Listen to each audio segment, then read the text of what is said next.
We tend to hold democracy in the highest regard, along with ancient Athens, the society that pioneered it. The Parthenon has become almost synonymous with democratic ideals, which is why so many world leaders choose it as a backdrop for symbolic photographs. Yet it is striking to realize that one of Greece's other great legacies, philosophy, was deeply skeptical of democracy. Socrates, regarded as the father of Greek philosophy, is depicted in Plato's dialogues as highly critical of democratic governance. In the Republic, Book 6, Plato presents a conversation between Socrates and Adeimantus, where Socrates illustrates the weaknesses of democracy through the analogy of a ship. If you were embarking on a voyage, he asks, who should determine who captains the vessel? Just anyone, or those who have been trained in the art of navigation.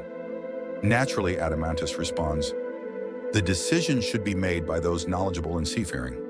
Socrates then questions why we assume that any random citizen is qualified to select a nation's leaders.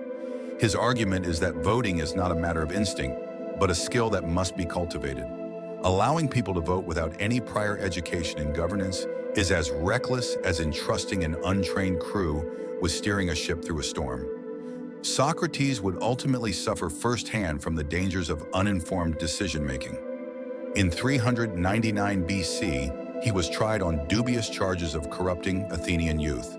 A jury of 500 citizens deliberated his fate and by a slim majority condemned him to death by hemlock poisoning.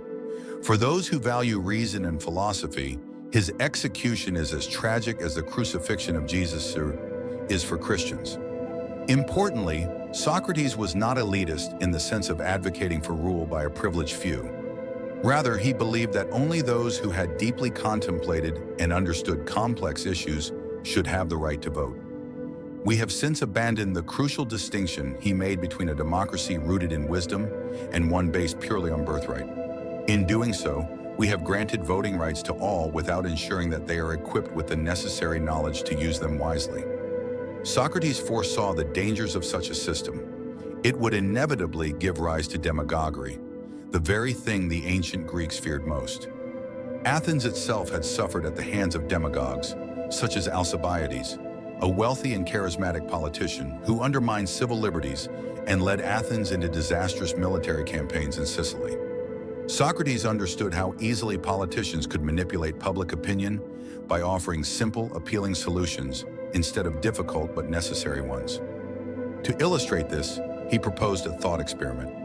Imagine an election between two candidates, one a doctor, the other a sweet shop owner. The sweet shop owner would tell the voters, my opponent has harmed you, made you suffer, given you bitter medicines, and restricted your pleasures.